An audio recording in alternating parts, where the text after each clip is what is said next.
2019 2020 యొక్క పాలసీ ఇసుక పాలసీ ఏదైతే ఉందో కనీసం దీని మూలంగా ప్రజలకు మేలు జరుగుతుందా, రాష్ట్రానికి మేలు జరుగుతుందా, లేకపోతే భవన నిర్మాణ కార్మికులకి మేలు జరుగుతుందా, నష్టం జరుగుతున్నా కూడా పట్టించుకోకుండా వాళ్ళు ఈ ఇసుక విధానాన్ని తీసుకొచ్చిన విషయం మనందరికీ కూడా తెలిసిందే.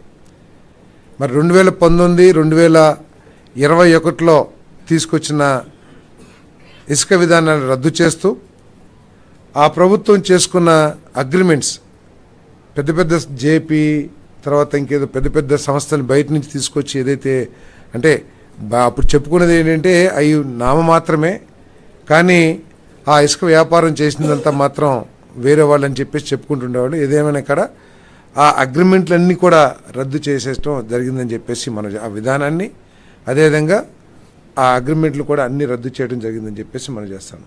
ఎంత ఘోరం అంటే వాళ్ళు బకాయిలు పడ్డా కూడా రాష్ట్ర ప్రభుత్వానికి చెల్లించాల్సిన అమౌంట్ పెద్ద అమౌంట్లు కోట్లాది రూపాయలు ఉన్నా కూడా ఎన్ఓసీలు జారీ చేసి వారికి ఎటువంటి ఇబ్బందులు లేకోకుండా సర్టిఫికేట్ జారీ చేసిన విషయాన్ని కూడా మీ దృష్టికి తీసుకొస్తారు.